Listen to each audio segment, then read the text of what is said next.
Welcome to Tactics Time.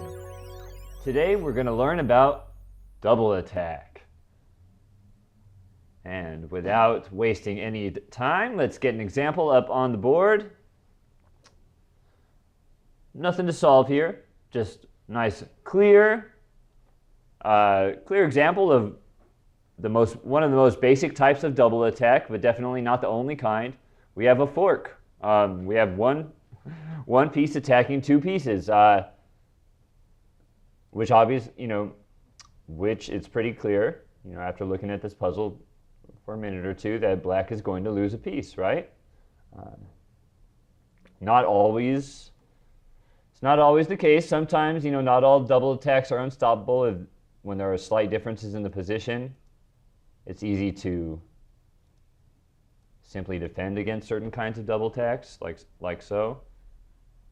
So that's something we need to keep in mind as far as the properties of double attack, kind of the mechanics, so to speak. Now let's look at another example from one of our club games. This is from the Knights tournament. This came out of a Scandinavian defense, and it had a cool little finish, which I thought you guys might appreciate. So we'll show the opening, pretty standard Scandinavian stuff, and then we'll kind of skip through it because we have a few games to look at.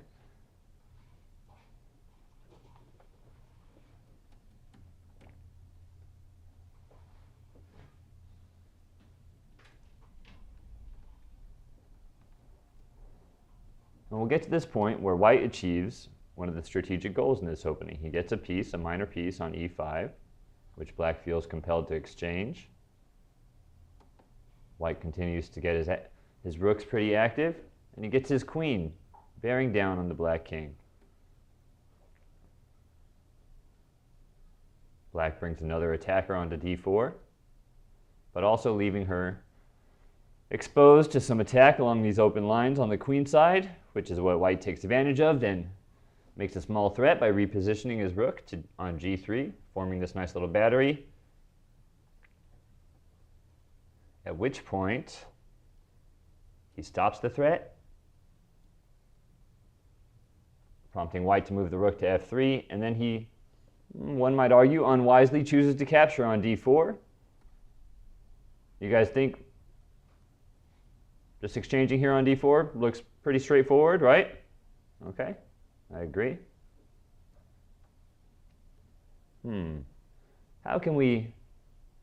What's the best way to continue with white here?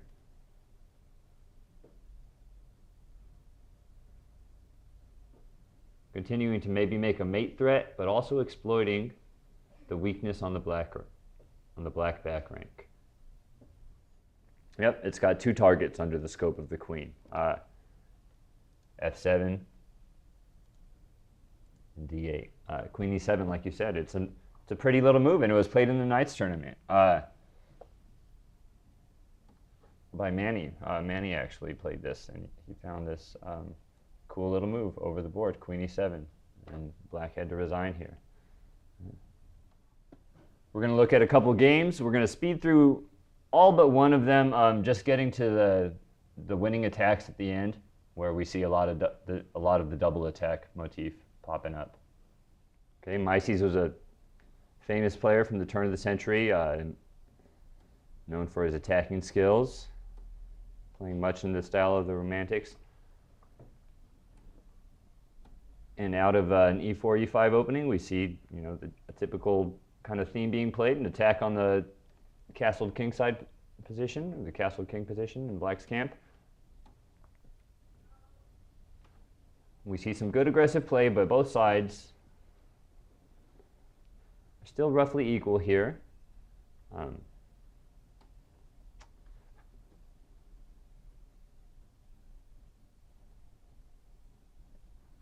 H4, and actually the annotation is incorrect. Black is okay here. White definitely should have considered knight f3, but we're not going to analyze this game too much. We just want to get to the cool position here.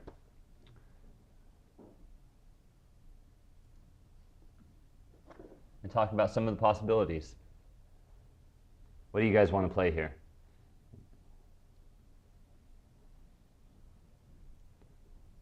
With black. It's black to move.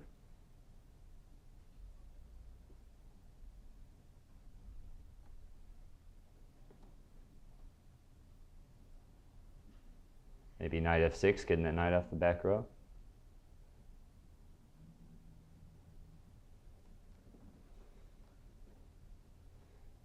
Now, I'm sorry? It looks safe. And for black, it's somewhat, it is and it isn't. It's winning for,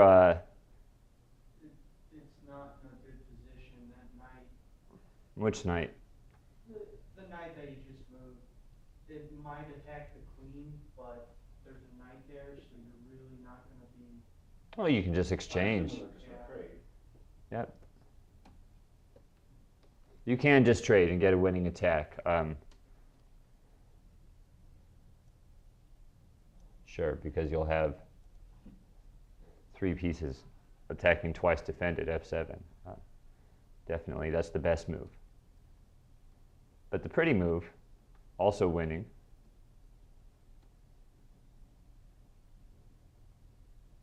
is queen g6. It's more or less unstoppable at this point. You can play, it's not a, mate is not unstoppable. You can trade down on pretty much and just be happy with winning. What's that? Yeah, that gets into some big trouble. 97 and it's over. Yep. But I'm glad you asked, yeah, because that's kind of tricky to see. But the point of the queen g6 move, and like I'm pointing out, it's the prettiest, but not the winningest. There were more direct ways to convert the position after knight f6 there. But Double check. King h8. Knight. so king h8, like Kevin's saying up here. Game over. Okay. So we have a game played between Tarrasch and Lasker, or Lasker and Tarrasch, in 1914 in St. Petersburg during the war. Not a world championship, but Lasker was definitely a world champion, and he won this tournament in style. I think his opponent, Tarrasch, he placed 4th, I believe, in this one. And here he's playing his namesake variation of the Queen's Gambit Declined. You guys recognize this opening? Yeah? Cool. Okay. And in this line, white tries to saddle black with the IQP, the isolated queen pawn, which can be a double-edged. It creates some dynamic and sharp positions. It's a weakness, but it can also, be a strength in as much as it gives the piece with the side with the isolated queen pawn generally has greater piece activity, but he has weaker pawn structure, so it makes for a fun and sharp game. Here, when this guy is on c3, this move that gets played in the game is usually good because it wins a tempo. That makes sense, right? Kicks the knight away. Here, it wastes a tempo that would have been better spent playing a move like bishop d7 or something like that. Developing a piece. Yes, sir. And the response is pretty simple. Just knight b3, attacking it with the knight and uncovering an attack from the queen on that newly advanced d4 pawn. Also attacking the bishop, obviously, which retreats.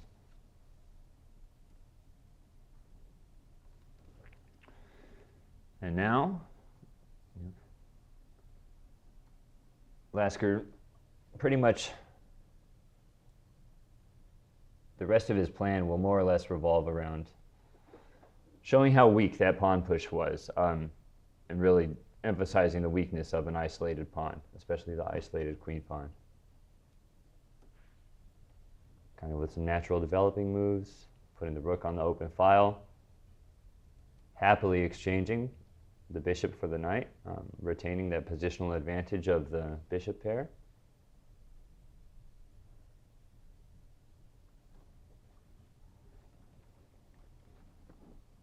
What's he avoiding here? He's avoiding giving up. He's trying to take the weak What? pawn on E. On E2. That's awesome that, yeah, you got your eye on that already, because that plays the weaknesses, you know, and especially in the good games, the weaknesses will play a role throughout the game for the strategies of each side. But if it were white to move, what would you play here, considering that you have the D pawn pinned to the enemy queen, if it were white to move? Well, there were two ideas right before.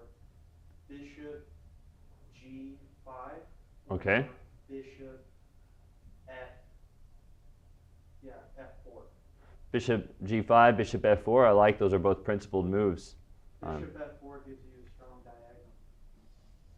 Yeah, you get control of that strong diagonal. How about if I told you there was a more direct way to take advantage, if it were white to move here, to take advantage of that pawn, which is pinned to the queen?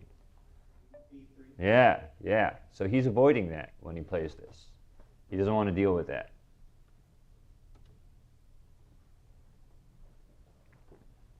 Say, okay, we'll leave this pawn hanging. All right, here it's pretty obvious why we can leave it hanging. Why?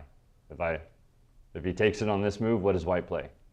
Yeah, rook E1, winning the queen, right? Okay, which is, Lasker doesn't feel that he can. Because if he does, there's a cool little queen trap involved. So for instance, Takes Bishop F1. but yes, you're right. Now he's forced to retreat to the queen side, right?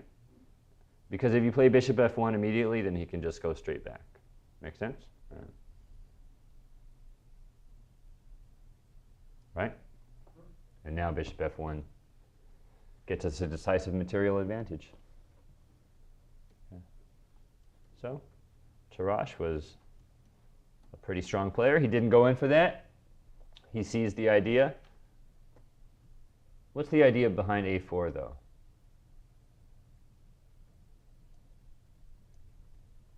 Keeping the queen and trading queens. Is there? A4, sorry.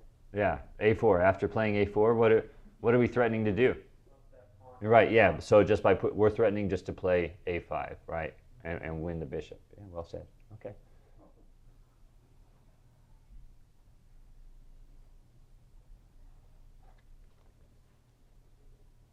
Yeah, would have done him some good to try and stop the A pawn.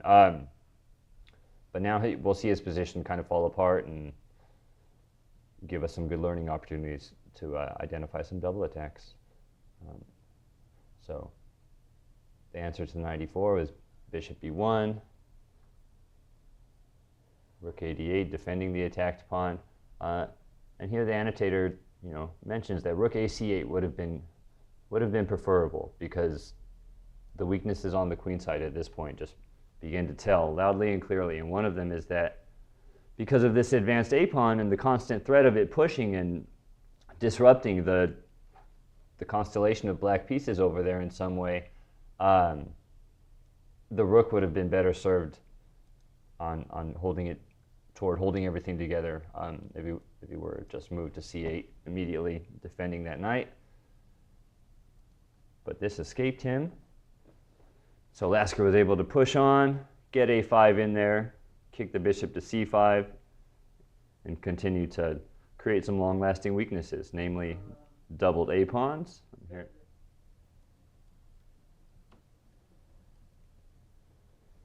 And here, a cool looking move, which is, kind of breaking a rule that we hear, all right? Don't put right knights on the edge of the board. But he's making good on, he's making good with it. Well, he's making good on the plan that he initiated with rook a to c1 by neglecting to take the pawn on a6. Right now he's saying I'm going to create irresistible pressure along this long square, along this long white diagonal, and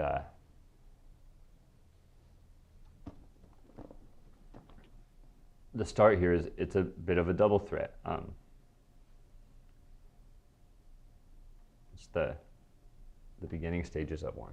Okay, bishop b6, knight f5, queen e5.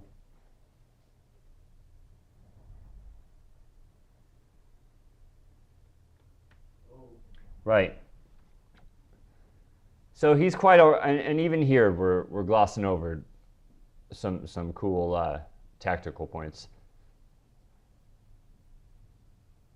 So bishop b6, knight f5, all pretty straightforward. Avoid, attacking pieces, getting the knight on that nice active square. Queen is more centered, but it's in the trap. I'm sorry? The queen is more centered, but it's in the trap and it's kind of blocked. Right, and it's reacting. The black side is definitely reacting to White's plans. And so, what's the threat here? If he takes, if he doesn't take the bishop for whatever reason, what's the next move White plays? We just take the knight on c6, right? But White's quite all right with that, because we saw what happens after that. Once she captures here, she's quite forkable with the rook. Okay, so we get the theme of today's show showing up in many ways in this game. Get the double attack, the most simple of double attacks, the knight fork. And black says, num num num. I'm finally getting that e2 pawn that's been sitting there forever.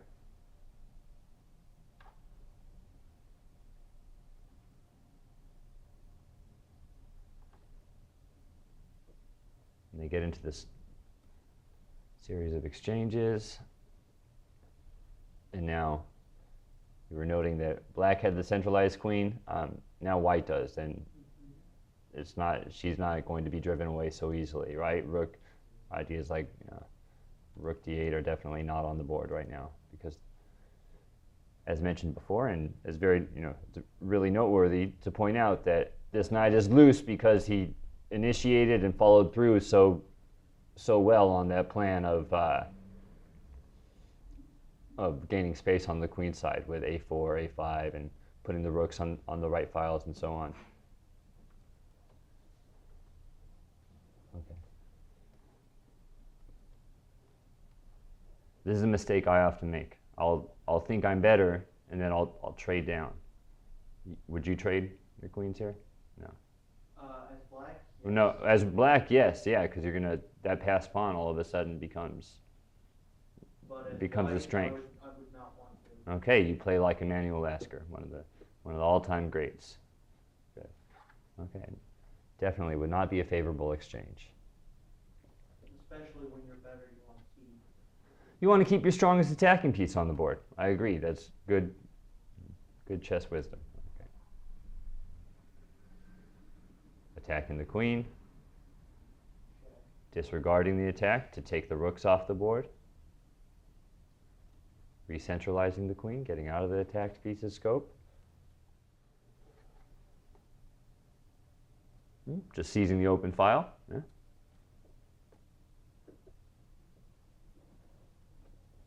Driving her to a super passive position.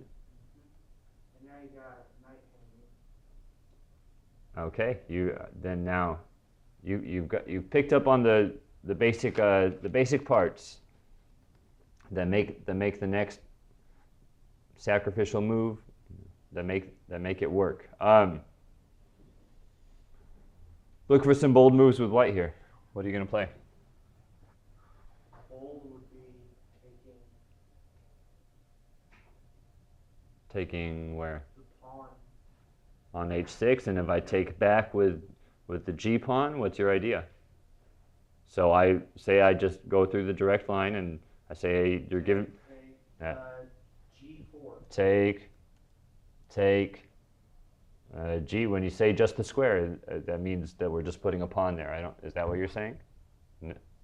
Queen G4. Ah, that's awesome, dude. Yep. What's the point? You're setting up for me.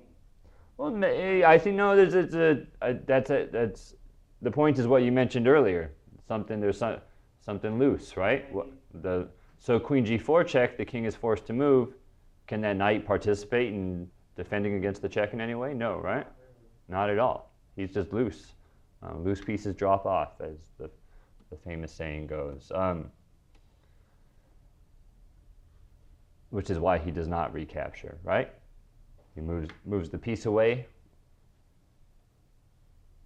White plays this motif, which should be super familiar to all of us, lining up our queen here. That pawn. Yeah, while we already have a piece that, attacking the pinned pawn.